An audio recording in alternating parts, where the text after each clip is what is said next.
My father was rushed to the hospital, which called me back to my family home. 2 months later, when I returned, it wasn't my husband who greeted me, but a stranger. I was struck by the unfathomable reality. Who was this woman? Why is a complete stranger in my house? My husband then appeared and spoke words I never could have anticipated. We got divorced 2 months ago. I've decided to sell the house.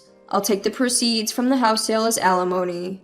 I finally exploded in fury at my selfish husband. You have no idea, do you? Just you wait, I whispered to myself inwardly. I'm Kathy, 42 years old. It's been 3 years since I rushed into marriage on the brink of turning 40. The once fiery passion of our newlywed life has now completely cooled. My husband Bob is 2 years older than me. He has changed drastically. Where has the kind man I knew in our newlywed days gone? His transformation is so dramatic, I want to shout it out. Just leave him, right? You might think so, but for me, there was a reason I couldn't make the leap to divorce. That reason was my father. I didn't want to worry my father, who lives alone back home. My mother passed away before I got married. At that time, I didn't have a boyfriend and was far from married, let alone being able to show her grandchildren. In the end, I had to say my final goodbyes to my mother without being able to give her any significant news. From that experience, I couldn't help but think, I don't want to cause any worry to my father. If I got divorced now, it would be more than just a worry for my father. Furthermore, I am not particularly attractive, nor am I sociable. Even if I divorced my husband, there would be a few men willing to be with a woman in her 40s who is divorced. If I divorce, it's over, so I have no choice but to endure. That's what I kept telling myself. Both my husband and I are both full-time employees. Our earnings aren't so different, and the time we leave for and return from work is pretty much the same. Of course, we split our living expenses equally. Despite this, my husband behaves as if he is the one supporting our lifestyle. Ever since their marriage, he had become a complete lord and master of the house. Hey, where's my dinner? Why isn't it ready yet? I just got home too. If you feel that way, why don't you lend a hand? Why the heck do I, a man, have to help out? Who do you think allows for this lifestyle we're living? Don't get all high and mighty being a woman. Being a woman? That's old-fashioned, to say the least. Do people who utter such male chauvinistic remarks even exist these days? I can't help but talk back to my husband, Bob, because I'm constantly frustrated with him. The words that come back from him are always condescending towards me. This life has continued for about a year now. Bob's attitude only gets worse. I had even stopped thinking I want to go back to the way our relationship used to be.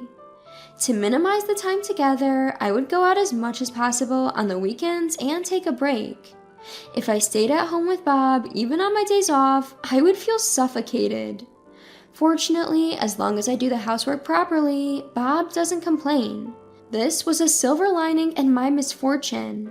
Lately, on my days off, I've been spending my time visiting different cafes. I research during the week and go to the cafes I found, and it has become a habit to read there over the weekend. Bob always comes home late from work on Fridays. It seems that with his promotion, he's been given tasks that can only be done on Fridays. Taking advantage of this, I've decided to take a detour on my way home from work on Fridays. I borrow new books from the library and prepare for my weekend reading time. The food supplies were running low, so I made a pit stop at the supermarket. Bob probably won't be home yet anyway. I shopped for a longer time than usual and then started my way home. But when I got home, Bob was already there. He was lying on the couch watching TV with his jacket and tie discarded. The sight of Bob's slovenliness caught my eye and I let out a sigh. Seeing me, he let out a grumpy voice. Get dinner ready fast. How long do you expect me to wait? It's unusual for you to be home on a Friday. I thought you'd be working late. Work ended early today. Now get dinner ready quickly, and prepare the bath too. Suppressing my irritation, I headed for the kitchen. As I prepared dinner, I cleaned the bath during breaks.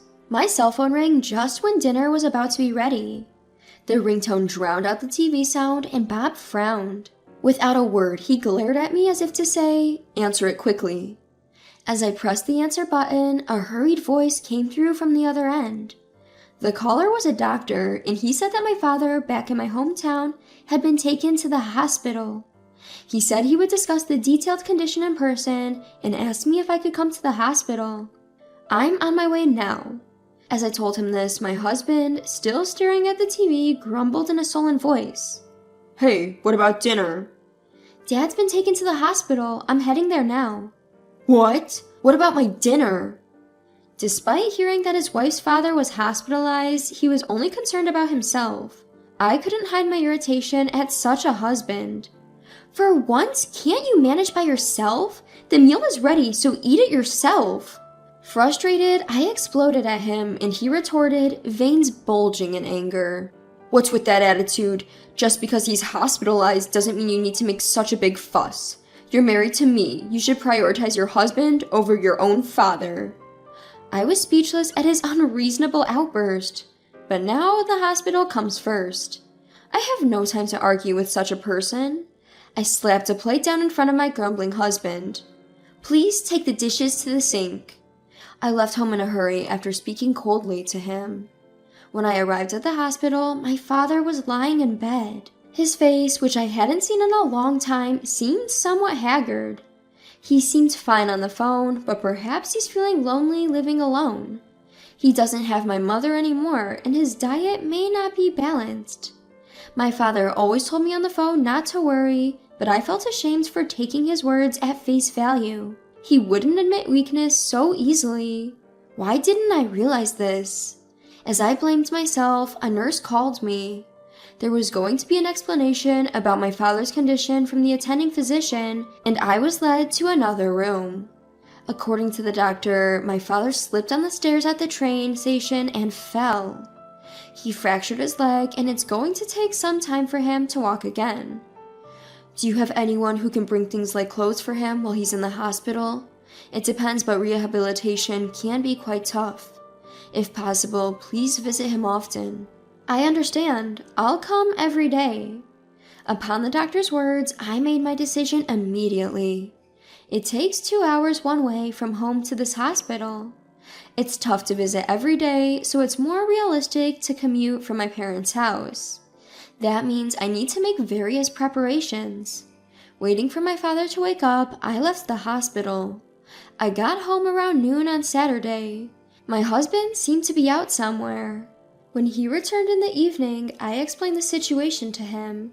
I have to go to the hospital to take care of my father, so I'll be going back to my parents' house for a while. But as expected, he wasn't pleased. "Then who's going to take care of me?" "You're a grown man. Can't you take care of your own things? Even when your father-in-law is struggling, all you can think about is yourself. Don't you have a little bit of intent to cooperate with me?" "There's no way that's true. It's only natural for a wife to take care of her husband." I was fed up with my husband's usual comments. Frustrated, I made this proposition. "Why don't we move my father to a hospital here? That way I can visit him while doing the house chores." "Great, do that. "But in return, you should let my father move in with us after he is discharged. We have to keep an eye on his condition with regular doctor visits." Upon hearing the word "live together," my husband made a clearly disgusted face. "No way. Absolutely no way we're living together." "Then let me return to his home." In the end, Bob said, "Do as you please," and ended the conversation. I contacted my job, completed the necessary procedures, and returned to my parents' home. The daily hospital visits were tougher than I had anticipated. That said, my father was doing his best too. I couldn't afford to whine. Motivated, I continued supporting my father. Perhaps due to his age, my father's condition did not improve much. Before I knew it, 2 months had passed since I moved back to my parents' home. I need to return home soon. My father's discharge still seemed a while away, and the seasons were starting to change. I need to switch out my clothes and bring some new ones. Assessing the situation, I decided to return home once. However, the person who greeted me when I got home after such a long time was not my husband. A woman's voice was coming from deep within the room. "Bob, are you back?" Shocked by this unexpected event, I froze. "Bob, you're here, aren't you? Bob!" Apparently finding it odd that there was no response, the owner of the voice peeked out of the room. "You're not Bob? Who are you?" To the woman who was stunned with surprise, I retaliated confidently. "Who are you? What are you doing in someone else's house?" "Someone else's house? This is my house." At the woman's declaration, I nearly collapsed. Panicking, I went out to the porch and checked the nameplate. No mistake, this was my house. What on earth is happening? While I was unable to fully grasp the reality, my husband appeared nonchalantly from the entrance. You! What the hell is going on here?" As I confronted him fiercely, my husband widened his eyes. "Why are you here?" "I came back once to get a change of clothes because it seems like my father's discharge is still a while away. More importantly, who is that woman?" "It's your fault for not taking care of me. She'll be taking care of the house from now on." My husband blurted out something inconceivable. "All right, we got divorced 2 months ago." Divorce? What's that about? I haven't heard anything." "Of course you haven't. I made all the decisions myself." What do you mean?" "Well, we're divorced. I'm planning to sell this house soon. I'll take the proceeds as alimony." "But this house isn't in both our names." "Half of it is mine to begin with. It's your fault for neglecting the housework. Give me all the proceeds from the sale." "I haven't even signed the divorce papers yet, and yet we're divorced?" "Anyway, we're divorced. Grab your stuff and get out of here now." At his selfish words, my patience snapped. "You don't know anything." At that, he looked at me with skepticism. "What? Are you going to talk about property division? It's your fault for not fulfilling your duties as a wife. Even if you sue, it's a lost cause. You're sure to lose. It's a waste of time." "Property division? So you know that word?" "Are you making fun of me?" "That's enough. If you say so, I'll grab my stuff and leave." I went to my room and packed my things. Then the woman he was having an affair with called to him in a sweet voice. "Hey, Bob, who's this old lady?" "She's just my ex-wife coming to pick up her stuff." "Oh, good. I thought she was going to say, 'Give me back Bob,' haha." I could hear them laughing in the living room. Apparently, she knew he was married and still dated him. Just you wait. While packing my stuff, I muttered this in my mind. I returned to my parents' house with my belongings and visited a local law office. After that, I went to a detective agency and asked for an infidelity investigation. There's still a lot to do. It seems like I'm going to be busy. My cell phone rang several weeks later. When I pressed the call button, I could hear Bob yelling, "Hey you, what did you do? Alimony, what's this amount? $100,000? No matter how you look at it, it's crazy." "I consulted a lawyer about what you did to me. I'm saying I'll settle for $100,000. Isn't that still on the low side?" "Huh? Where? Did your sense of money go crazy because of the shock of our divorce? Listen to me, I will never pay alimony." I could picture him standing defiantly. Just the thought of shattering his arrogant attitude makes me incredibly happy. I purposely took the roundabout way. "If you say you won't pay, that's fine, but I bet you, who are always concerned about what others think, will end up paying alimony." Just as expected, Bob started getting more frustrated on purpose. "Stop spouting nonsense. You sound like you want alimony from my wife. She shouldn't have to pay you a dime. Just because you're single now doesn't mean you should hate on married folks. How greedy can one woman be? That's why you got divorced." "Wife? Huh. So you consider that cheating lady your wife already? Maybe you should watch your mouth before making fun of others. If I wanted to, I could take you to court, you know." What did you say?" Bob seemed to be at a loss for words after hearing the word court. "Hey, what crime are you accusing me of? I married my current wife after we got divorced. I haven't done anything wrong." "Sorry to break it to you, but I've already investigated your affair. I hired a detective and have all the evidence, so don't even try to deny it." What? Bob fell silent, but I didn't let up. You've been seeing her for over a year now, haven't you? However, in current day, unfortunately, having an affair isn't considered a crime. Then why did you say you could take me to court? You just said that cheating isn't a crime. Don't you know? Filing for divorce without the other party's consent is a crime. What? I continued as Bob remained silent. What you did is called forgery of a private document, which is a serious offense. How could you think that wouldn't be a problem? Using someone else's seal to sign and submit divorce papers without permission is obviously a bad idea if you think about it. That's because it's your fault. You abandoned me for months. That's why I divorced you. I did nothing wrong. It's all on you. Didn't you file for divorce just 1 week after I went back to my parents' house? I got a report from a private investigator. Saying that I abandoned you for months doesn't add up. In your mind, we were already divorced, so I wasn't your wife anymore. Bob couldn't come up with anything to say. I pressed on with more fervor. Come on, what kind of grown man says, she didn't take care of me, so I got a divorce? Give me a break. Take care of yourself. I'm not your housekeeper. But a wife is supposed to take care of her husband. How do you think we were able to make ends meet? Cut the crap. What era are you living in? Your salary is pretty much the same as mine. We even split the bills 50-50. Who do you think should be thanking for the life you've been living? There was no stopping me now. Without waiting for his words, I put all my cards on the table. I'll sue you for forgery if you don't cough up $100,000 as compensation.